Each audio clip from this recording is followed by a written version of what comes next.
Welcome to Weeping Willow Homestead. Today I have a garden tour for you, the first one of 2022. I have been kind of putting this off because of several reasons. One was trying to get the garden completely planted, but then also looking slightly more presentable than it was. My goal is always to get out an hour a day and work in the garden, and that's like pulling weeds, staking plants, planting things, whatnot. And we have had a rash of horribly hot weather that the weeds have loved. So it has been an interesting fight so far this year. We actually have two garden spaces right now. We have a large garden that's out at the far side of our 2 acres, and then this is what we call the kitchen garden. The kitchen garden's purpose is generally to you plant things in it that you're going to use immediately, things that you're not going to can or freeze or process in any way. It's so things like cherry tomatoes, radishes, lettuce, things that you're going to take in the house and consume right off the bat. So it's meant to not be too terribly far from your house. So this is not far out our back door. And this is the second year for this garden. So about 3 years ago, we fenced in this space, put several chickens on it, and let them take the grass down to the ground. And then we put on a bunch of wood mulch that we had gotten for free from electric company and let them spread that and work it. And then that next spring we tilled it and started planting into it. And it has been great. I mean, you can see it went from very healthy, thick grass to clean in a fairly short period of time. Chickens are awesome little tillers. So the only problem is that I have totally not stuck to the kitchen garden aspect. A lot of times this ends up being one of the first things that I plant into because it's easier for me to get out and hoe a small section of this without having to get the tiller out.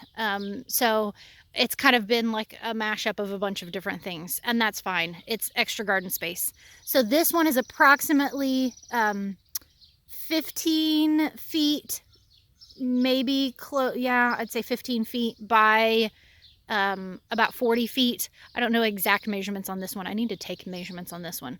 But yeah, let me show you what's growing in this one. Down here we have our lettuce that needs weeded, but the lettuce is done for the spring. It got too hot and did what's called bolting, which means it got bitter. So it's ready to go to seed, and so I will just leave this and let it'll get like super tall, like 4 feet, 5 feet tall, and it will go to seed, and then I save seed from it and replant this next year. This is just kind of come and go leaf lettuce. Behind that, in this little patch here, is what is called kohlrabi. It is in the radish turnip family, and it kind of tastes like a very, very mild radish, but it's the size of a turnip. Behind it in 2 rows are jalapeno peppers.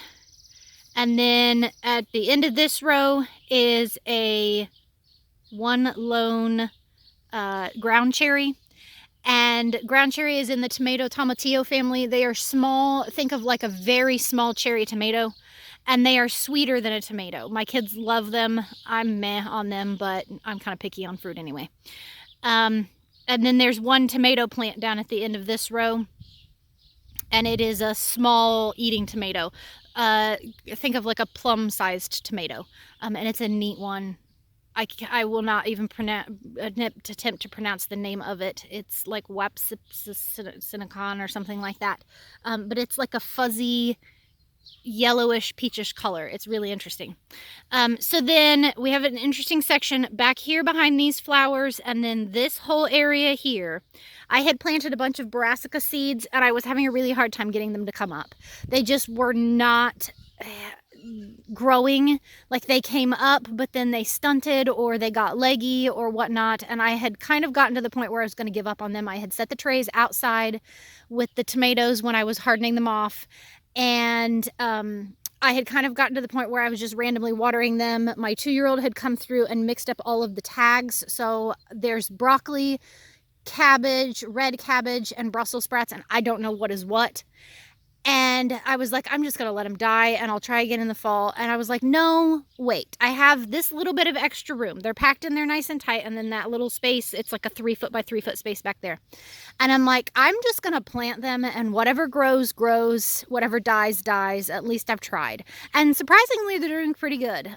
We have lost some. Some of them are kind of still small and spindly, but some of them are looking pretty good. So we're going to see what happens, and it'll be a surprise because I have no idea what's what.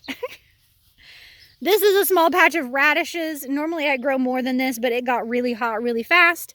And radishes, the hotter it is outside, the spicier they get. So they get to the point where they're almost inedible unless you cook them.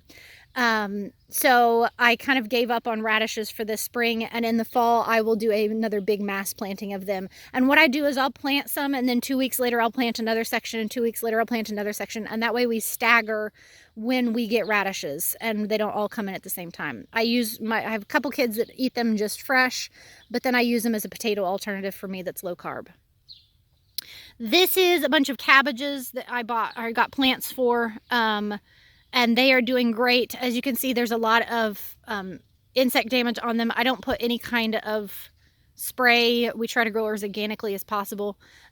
So they don't look great, but they'll be fine in the long run. I need to get out and sprinkle some diatomaceous earth on them.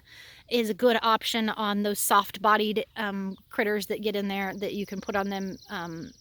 And it takes care of killing them. So I need to come out and get that done. And then there's a small patch of green onions behind it. Right here we have 2 cherry tomato plants. There is a Beams yellow pear and then a black cherry. And they are our 2 favorite cherry tomatoes. And then before long I'll need to come out and get those caged. These flowers, last year at planting time I was not well. I was having a lot of health issues, including some major fatigue. And I needed to grow a simple garden. I still planted a garden. We still had tomatoes and green beans and, you know, all the major things. But I chose to plant quite a few flowers in this flower bed because I needed some beauty in my life. And Cosmos, which is what these flowers are, is one of the ones that I planted. And these self-seeded like mad. I had half of this bed was like half of this garden was full of these coming up when I came out here in the spring. And there's still some in random places trying to come up like as weeds. So when I came in to till this, I just left the biggest, healthiest patch of them and just said, fine, if you guys want to grow, that's fine with me because I love these. They are a beautiful cut flower. They're just so pretty and delicate. And they have such a pretty variety of colors. So yeah, I was happy to leave those. These 2 rows are bell peppers, and yeah, the plants need weeded around. I've come out and hoed around, but the plants need weeded around. And I've got some that something got to them, and I don't know what, like ate the tops of the plants off. I don't know whether it was a chicken that got in there or what, but yeah, bummer, because there's an electric fence around this at night. These are 2 rows of the little mini sweet bell peppers or like the mini snacking peppers from Aldi. And literally I cut the pepper open, pulled seed out, planted them right into my seed trays, and they grew wonderfully. I'm doing that from now on, because my kids love these. So that worked out great. And I've done that before and they grow just fine. They produce really well. This is 3 individual rows of flowers, and it's like there's like a section of flowers and then a section of flowers. I know there's 2 sections of zinnias because they're my favorite, and they're 2 different kinds of zinnias. I know there's some snapdragons in there, and then I don't remember what else I planted. I think there's 2 other varieties of flowers in there. So it'll be a surprise once again when those come up, because I was just, yeah, I like flowers. And it's also great to plant some because they're good pollinators. They draw in the pollinators. All right, so then these are 2 zucchini plants, and then these are 2 zucchini plants, and the size difference is I planted these, and then 2 weeks later I planted those, and then today I'm going to come out and plant 2 to 3 more here. And I do that so that I stagger not getting all of the zucchini all at the same time. Now, mind you, we eat a lot of zucchini during the summer. I haven't found great ways of preserving it that we like, but we eat a lot during the summer. I use it in a lot of meals. We usually are sick of it by the end of the summer, but it's a great low carb vegetable again. So yeah, I like to stagger them so they do that. The biggest issue is I get squash beetles every year. So that's another area where I'm going to put diatomaceous earth down on the bases of the plant to hopefully keep those at bay. Over here, this is a little coop that was, we bought it off of my cousin with some chickens in it, and the coop is dying. It's just kind of a cheap one that you can buy at Rural King, that kind of Tractor Supply, those kind of places. And it is not meant to be moved, and we tried to move it, and so it's all shifted. And so yeah, it unfortunately is not going to survive much longer. We're going to have to trash it. I may end up taking pieces off of it to use for other things, cannibalizing it. Definitely there's a solar light back there. And then that little pine tree is going to come out. For the purpose of, we have this coop that my husband built, and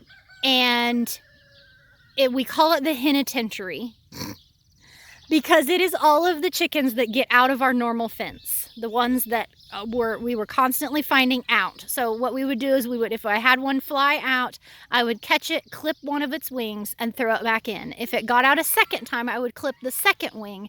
And all that is just cutting the ends of the feathers off, and it's supposed to make it to where they can't flap as much and get over the fence. Chickens can't particularly fly. They do more of like a, I don't even know what to call it. It's a mess. But anytime they would get out that second time, then I put them in here. So there's about 10 hens in there and one rooster. And he's our old rooster that's very gentle and very kind. So I feel safe having him in that tight space with those. And then what I have been doing is I've been moving it to different sections. So you see the patches that they've already been in. I let them work it down to the ground. We continue feeding them, but they then eat everything else that's on the ground. They scratch it all up. They kill the grass that's underneath it.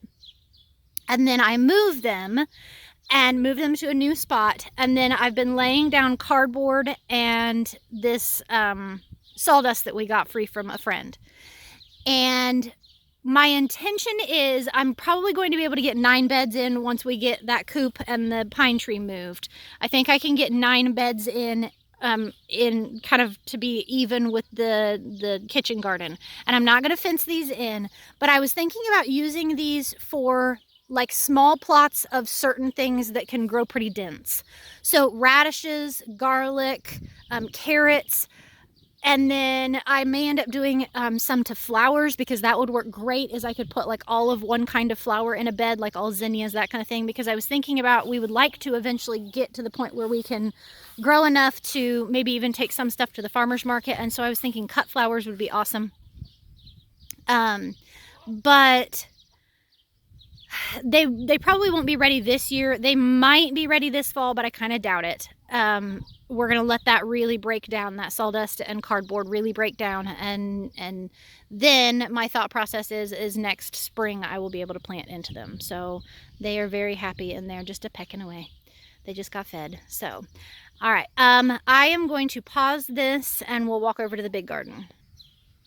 All right, so before we get over to the big garden, I was going to show you our chickens and what they're doing right now. So that small scale, what the small chickens in the henitentiary are doing, we are also having our larger group of chickens do. So this is about 35 chickens.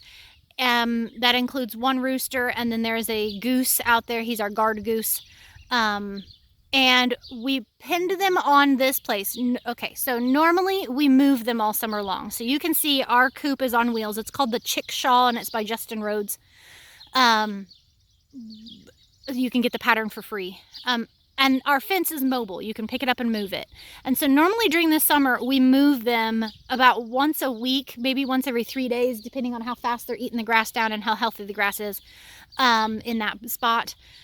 And we move them all summer, so they're on fresh pasture. But we are actually planning on doubling our garden size next year. We would really, every year I run out of room, and I would really like to be able to grow more of our food. So my plan is to have them stay on this all summer long. And then in the fall, we always put our chickens on our garden.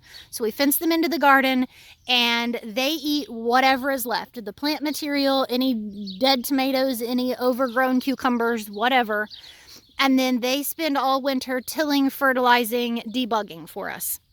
And so my plan is to keep these guys on here until this fall and let them take it down. And they've done a great job. I mean, there's some decently bald spots right now. Yes, there's a giant random box in the middle. We try to give them some aerial protection and shade as much as possible. So they are going to take this section down, hopefully to the ground, and then come spring, we will come through and till this, and we'll have doubled our garden size, is our plan. And yeah, they're doing a great job. So let me take you over to the big garden. So this is our ancient barn.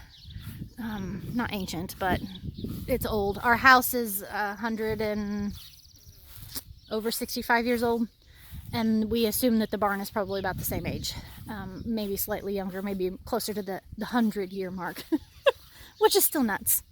So this is our main garden, and it is approximately 40 by 100 feet, so about 4,000 square foot, which makes me giggle every time I think about it because our house is only 1,400 square feet. So this plot of land is considerably larger than the square footage in our house. Maybe we should move out here. But it has worked great for us. When we first moved in about 6 years ago, we started out with a plot closer to the kitchen garden size, and then every year we've just expanded. This year we didn't expand, but obviously next year we will. So next year we'll have over 8,000 square feet of garden, is my hope. And then after that, I don't know that we could expand anymore because everywhere else would have too much shade. We're already going to be pushing it on shade in the new section of the garden. But yeah, this is kind of our working garden. There are 12 tomato plants here, and they are all like the large slicing, canning tomatoes. There's like beefsteak, Cherokee purple.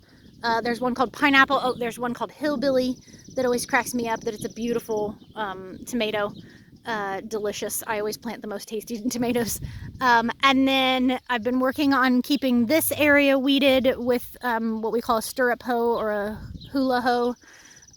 And these will need to be caged real soon because there's some that are getting quite large. And then I will need to start pruning them as well. I have not done great at that in the past. Real quick, I'll show you back here. We have a small patch of strawberries and asparagus. That needs redone because it's not really functional great at this point. I mean, we get in and get to it. It's just hard to get to. And then we also have another patch of asparagus somewhere else. And what I may end up doing is digging those crowns up and moving them. And then this is our compost bins that are in need of a redo. They work. We do a 3-year rotation. So 1 year we're putting into it, 1 year it's sitting, and then the next year is what gets put on the garden. We also have 2 old growth apple trees back here that they produce a lot of apples, but there are almost none that are edible.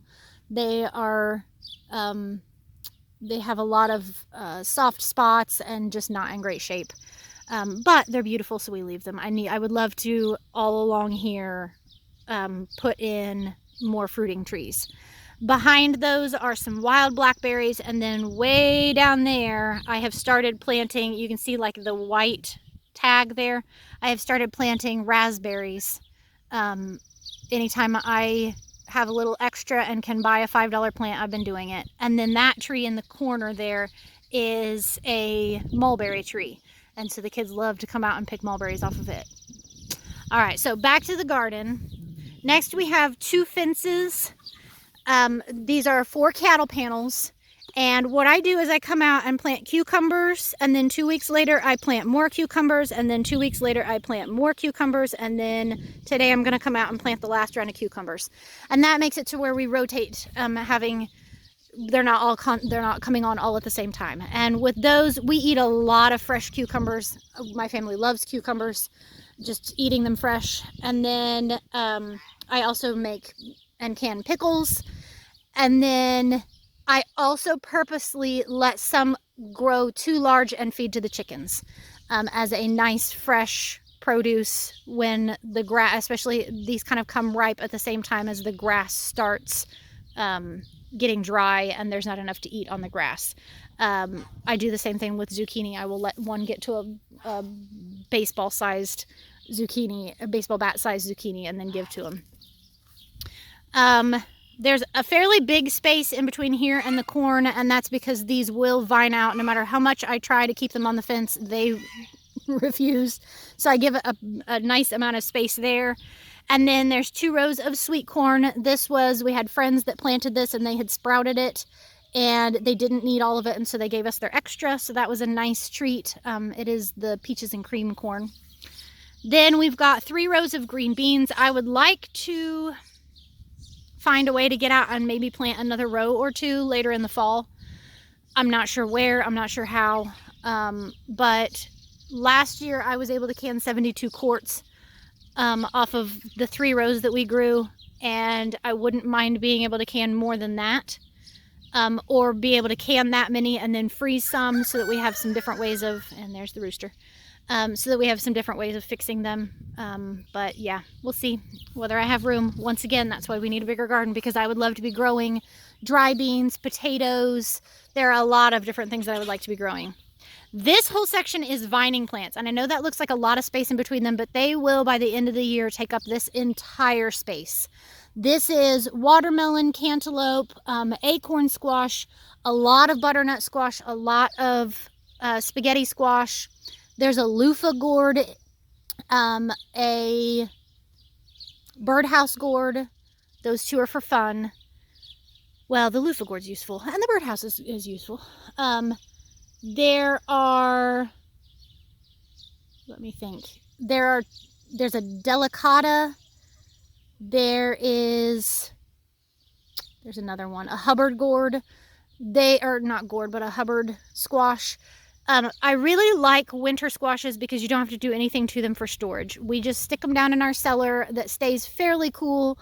Our furnace is down there, so it doesn't stay super cool, but fairly cool down in there. And they keep all winter long. Like, we just threw away the last accidentally forgotten rotted butternut squash like 2 months ago. So they are a great option on if you don't have the ability to can, don't have the ability to dehydrate or freeze, is nice winter squashes like that. The butternut squash, the spaghetti squash, the acorn squash, all of those are good ones that are essentially shelf stable, if you will, for a long period of time. So yeah, some of these are coming up great and some of them aren't. Some of them are a little bit slower going. I'm probably going to have to come out and reseed a couple because they just aren't coming up at all. Or I might give up. The one is the birdhouse gourd, and I may give up on it just because it's not a necessity. But the red solo cups are, a friend of mine was telling me it was a preventative way of keeping the squash beetles down, because we have a horrible time with squash beetles every year. I need to come out and get the diatomaceous earth sprinkled. They have decimated my entire squash, field before. And then the grass around them is, every time that we mow, we catch the grass and we put that down as a weed barrier. And you can see it works pretty well.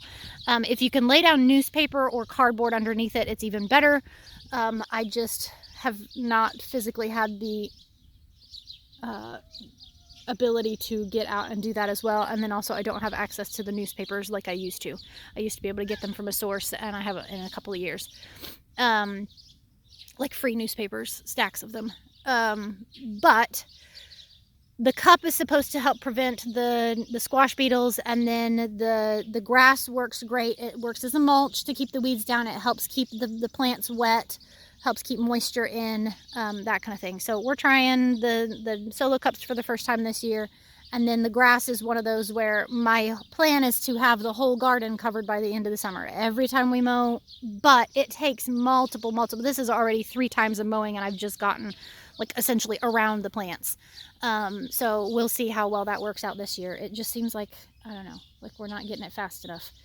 But yeah, so that's the big garden. Oh, the green beans are, I bought like 6 different varieties a couple of years ago.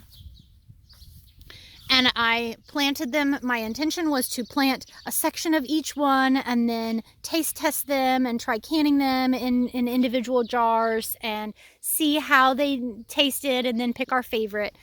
And it totally didn't happen. I just ended up picking everything together, canning everything together. And then at the end of the year, I just let the beans dry and saved them all and mixed them all together. So I have, it's literally mixed beans. So that worked. I do have a couple of favorites. The jade is a definite favorite, and I've actually got some more of those in my cart to order.